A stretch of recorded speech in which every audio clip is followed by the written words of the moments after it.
Hello students, my name is Atisha Chhaje. I am a lecturer of Government Polytechnic College Dongarpur. आज हम theory of machine ME204 का unit number 3 dynamics of reciprocating parts का part 3 start कर रहे हैं।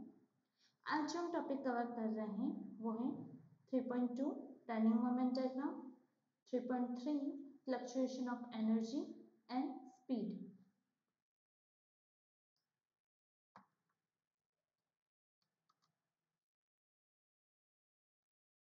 Turning moment diagram, जिसे घुमाऊ घूर्ण आरेख भी कहा जाता है, क्रैंक की विभिन्न स्थितियों के लिए टर्निंग मोमेंट को ग्राफ विधि से प्रदर्शित करने वाले आरेख को टर्निंग मोमेंट डायग्राम कहते हैं।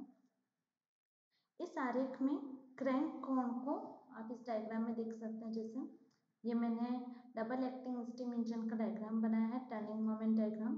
इसमें क्रैंक कोण को यानी कि क्रैंक एंगल को क्षैतिज अक्ष पर व घुमाऊ घूर्ण को यानी टर्निंग मोमेंट को ऊर्ध्वाधर अक्ष पर रखा जाता है। इस आरेख को क्रैंक प्रयास आरेख यानी कि क्रैंक एफर्ट डायग्राम भी कहा जाता है। आरेख की औसत ऊंचाई क्रैंक घुमाऊ घूर्ण व औसत प्रतिरोधक घूर्ण रेजिस्टिंग मोमेंट दर्शाता है। तो यहाँ पे विभिन्न इंजनों के घुमाऊ घूर्ण प्रदर्शित किए गए हैं। फर्स्ट है डबल एक्टिंग स्टीम इंजन। आप ये देख सकते हैं, यह द्विक्रिया भाप इंजन। इसका घुमाऊ घूर्ण आरेख चित्र बनाया गया है। इसमें जब घुमाऊ घूर्ण बाहरी आघात यानी कि आउटर स्ट्रोक में होता है, यानी कि OPQ, जब आउटर स्ट्रोक में होता है OPQ में, तब ये 0 से 90 डिग्री तक, यहाँ पे पॉइंट P पे बनता है एंगल 90 डिग्री, तो 0 से 90 डिग्री तक बढ़ता है। 90 डिग्री पर इसकी अधिकतम स्थिति होती है और फिर 90 से 180 कोण के लिए घटता है और 180 पे आकर शून्य हो जाता है। इसी तरह आंतरिक आघात यानी कि इन स्ट्रोक जो कि होता है QRS, इसके लिए घुमाऊ घूर्ण की लगभग यही स्थिति होती है।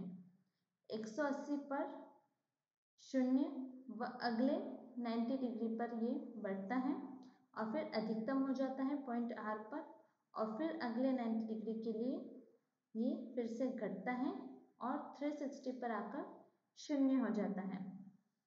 तो भाप इंजन में भाप के दाब के घटने और बढ़ने के साथ घुमाऊ घूर्ण भी घटता और बढ़ता रहता है। ये घुमाऊ घूर्ण आरेख प्रति चक्र किए गए कार्य को दर्शाता है। ये हो गया द्विक्रिया भाप इंजन यानी कि डबल एक्टिंग स्टीम इंजन का आरेख। सेकंड है सिंगल सिलेंडर 4 स्ट्रोक इंजन। इसे एकल सिलेंडर 4 आघात अंतर्दहन इंजन भी कहते हैं, यानी कि 4 स्ट्रोक इंजन भी कहा जाता है। इसमें भी यहाँ पे टर्निंग मोमेंट लिया है ऊर्ध्वाधर अक्ष पर, क्रैंक एंगल लिया है क्षैतिज अक्ष पर।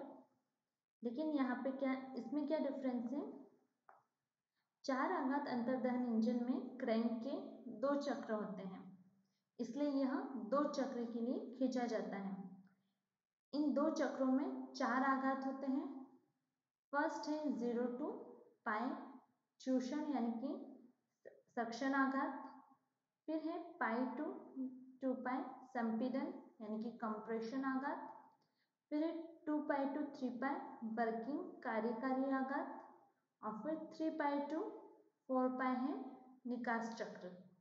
ठीक है, तो सक्शन आघात में क्या होता है, वायुमंडल से कम दाब होने के कारण घूर्ण क्रैंक के 0 से 90 डिग्री तक शून्य से ऋणात्मक होता है।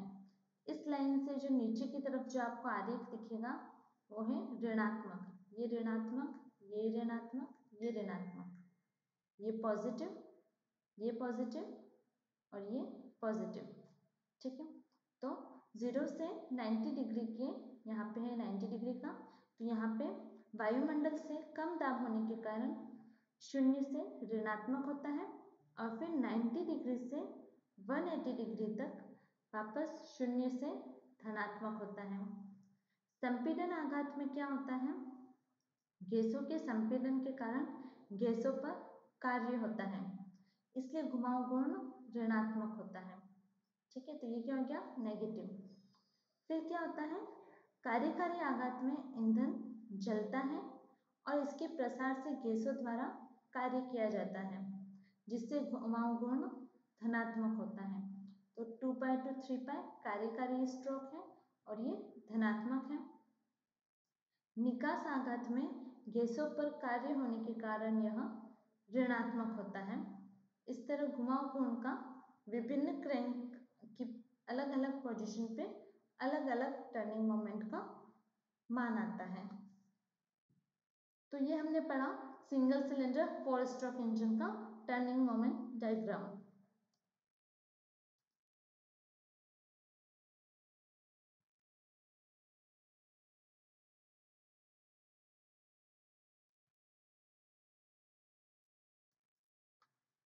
अब हम पढ़ते हैं फ्लक्चुएशन ऑफ एनर्जी। इसमें क्या होता है? आप एक बहु सिलेंडर इंजन है, उसका घुमाव गुण इस चित्र आरेख में दिखाया गया है। इसमें हमने माना कि A1, A3 और A5 ये है औसत बलागुण रेखा, यानी कि मीन टॉर्क से ऊपर के क्षेत्रफल है। ये जो यहाँ पे हमने एक लाइन ली है, ये है मीन टॉर्क की लाइन ली है। इससे ऊपर के क्षेत्रफल है A1, A3 और A5, जिसको हमने पॉजिटिव माना है। ठीक है, और फिर इस मीन टॉर्क के नीचे की जो आरेख है वो है A2, A4 और A6, इसे हमने ऋणात्मक माना है। ये सब क्षेत्रफल को दर्शा रहे हैं। ठीक है, तो औसत बलागुण रेखा जो कि है AG, इसके ऊपर और नीचे क्षेत्रफलों के अंतर को ऊर्जा का उतार चढ़ाव कहते हैं। क्रैंक की विभिन्न स्थितियों में अस्थिर घुमाव गुण के कारण क्रैंकशाफ्ट की गति में भी उतार चढ़ाव होता है। इसलिए क्रैंक की दो स्थिति के लिए वेग अधिकतम और न्यूनतम रहता है। तो इसकी डेफिनेशन क्या है? अधिकतम व न्यूनतम ऊर्जा के अंतर को ऊर्जा का अधिकतम उतार चढ़ाव कहते हैं। ठीक है, माना कि हमने पॉइंट ए पर ऊर्जा है E। ठीक है, हमने यहाँ पे अज्यूम किया है यहाँ पे पॉइंट ए पर ऊर्जा है E। तो जब ये A से B पॉइंट पर गया तो यहाँ पे ये एक A1 ऊर्जा और इसमें सम्मिलित हो गई। तो B पॉइंट पर आने के बाद ऊर्जा कितनी हो गई? E plus A1। तो B पॉइंट पर ऊर्जा हो गई E प्लस A1। फिर B से C की तरफ मूव किया तो यहाँ पे क्या है? नेगेटिव है, ऋणात्मक है, और ये कितना है? A2। तो C पर ऊर्जा कितनी हो गई? E plus A1 minus A2। ठीक है, उसी तरह अब ये पॉइंट D पर पहुंचा तो D पर ऊर्जा कितनी हो गई? E plus A1 minus A2 plus A3। तो D पर ऊर्जा ये आ गई। फिर पॉइंट E पर पहुंचा तो E पर ऊर्जा क्या हो गई? E plus A1 minus A2 plus A3 minus A4। उसी तरह पॉइंट F पर ऊर्जा आ जाएगी, पॉइंट G पर ऊर्जा आ जाएगी। ठीक है, तो इन ऊर्जा को मैंने यहाँ पर इस तरह से दर्शाया है। A पर ऊर्जा E, B पर E प्लस A1, C पर E plus A1 minus A2, D पर E plus A1 minus A2 plus A3। ऐसे करते हुए यहाँ पे पॉइंट G तक ऊर्जा आ गई। ठीक है, अब ऊर्जा के अधिकतम उतार चढ़ाव का क्या फॉर्मूला है? अधिकतम व न्यूनतम ऊर्जा के अंतर को ऊर्जा का अधिकतम उतार चढ़ाव कहते हैं। तो हमने माना कि अधिकतम ऊर्जा है पॉइंट B पे। अभी हमें इन सब की वैल्यू नहीं पता A1, A2, A3 की, तो हम मान लेते हैं कि जो हमें अधिकतम ऊर्जा मिली वो पॉइंट B पर मिली और जो हमें न्यूनतम ऊर्जा मिली वो हमें पॉइंट E पर मिली। ठीक है, अधिकतम ऊर्जा पॉइंट B पर, न्यूनतम ऊर्जा पॉइंट E पर। तो ऊर्जा के उतार चढ़ाव का अधिकतम व न्यूनतम ऊर्जा के अंतर को ऊर्जा का अधिकतम उतार चढ़ाव कहते हैं। यानी बी पर जो एनर्जी है और ई पर जो एनर्जी है, इन दोनों के अंतर को अधिकतम ऊर्जा और यह है न्यूनतम ऊर्जा, इन दोनों के अंतर को ऊर्जा का अधिकतम उतार चढ़ाव कहते हैं। तो अधिकतम ऊर्जा बिंदु बी पर है माना, तो ये कितनी हो गई E प्लस A1, और न्यूनतम ऊर्जा बिंदु ई पर है तो ये कितनी हो गई E plus A1 minus A2 plus A3 minus A4। तो ऊर्जा का अधिकतम उतार चढ़ाव क्या हो गया, अधिकतम ऊर्जा माइनस न्यूनतम ऊर्जा। अधिकतम ऊर्जा है पॉइंट बी पर जिसे हमने E1 नाम लिया है, और पॉइंट ई पर जो ऊर्जा है वो है E2। तो E प्लस A1 हो गई बी की ऊर्जा और ये हो गई E की ऊर्जा। इनको जब सॉल्व करेंगे तो A1 से A1 कट जाएगा, E से E कट जाएगा, बचेगा क्या, ये यहाँ पे माइनस, ये माइनस हो गया प्लस, प्लस A2 माइनस इस प्लस से मल्टीप्लाई हुआ तो ये माइनस A3, और ये माइनस माइनस फिर से प्लस हो गया तो प्लस A4। तो यहाँ पे हमें क्या आ गया, ऊर्जा का अधिकतम उतार चढ़ाव। ठीक है, अब हम देखते हैं coefficient of fluctuation of energy क्या होता है। Coefficient of fluctuation of energy, इसे ऊर्जा का उतार चढ़ाव गुणांक कहा जाता है।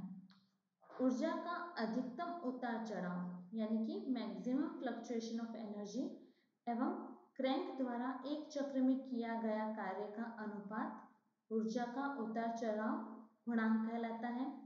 इसे CE से प्रदर्शित किया जाता है।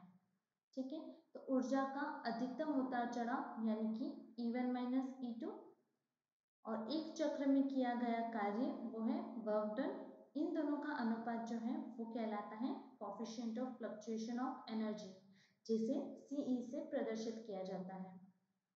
यहाँ पे जो अधिकतम ऊर्जा है उसे डिनोट किया गया है E1 से, न्यूनतम ऊर्जा को डिनोट किया गया है E2 से। फिर ये वर्क डन कैसे फाइंड करेंगे, वर्क डन दो तरीके से फाइंड किया जा सकता है। अगर आपको मीन टॉर्क दे रखा है और एंगल दे रखा है तो आप इस तरह से फाइंड कर सकते हैं, और अगर आपको पावर दे रखी है और नंबर ऑफ स्ट्रोक दे रखे हैं तो आप इस फॉर्मूला से फाइंड कर सकते हैं। अगर मीन टॉर्क और एंगल दे रखा हुआ है तो प्रति चक्र किया गया कार्य is equals to T mean into theta होता है। थीटा क्या है, क्रैंक एंगल। अगर ये 2 आघात अंतर्दहन इंजन है तो यहाँ पे थीटा लेंगे 2 पाई, और 4 आघात अंतर्दहन इंजन है तो थीटा लिया जाएगा 4 पाई। अगर पावर के टर्म में दे रखा है तो वर्क डन प्रति चक्र किया गया कार्य क्या हो जाएगा, P into 60 divide by N। यहाँ पे P है शक्ति वॉट में, N है नंबर ऑफ वर्किंग स्ट्रोक पर मिनट, कार्यकारी आघात की संख्या प्रति मिनट।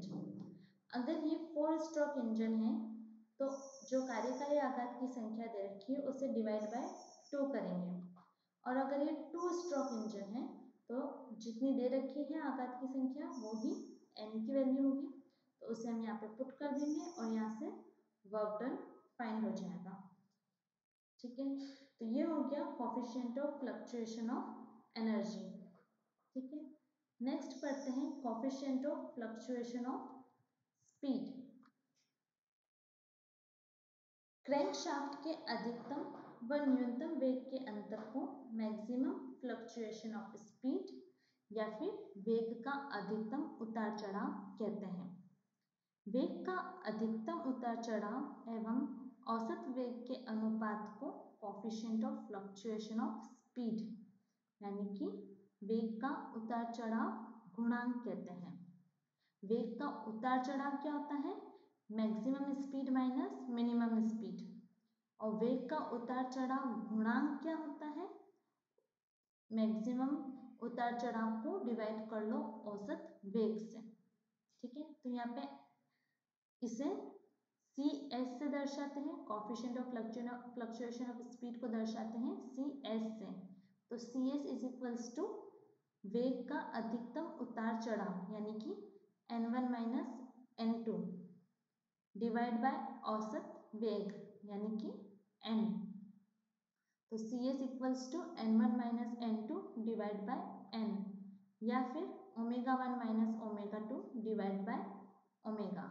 यहाँ पे n1 है अधिकतम वेग, n2 है न्यूनतम वेग। उसी तरह ओमेगा 1 है अधिकतम कोणीय वेग, ओमेगा 2 है न्यूनतम कोणीय वेग। और ये n क्या होता है? औसत वेग। औसत वेग का फॉर्मूला क्या होता है? n1 plus n2 divide bye 2। तो इससे आ जाएगा औसत वेग। तो ये हो गया coefficient of fluctuation of speed, यानी कि वेग का उतार चढ़ाव गुणांक। अगर आपको इससे रिलेटेड कोई भी क्वेरीज हो तो आप मुझे कमेंट सेक्शन में पूछ सकते हैं। Thank you.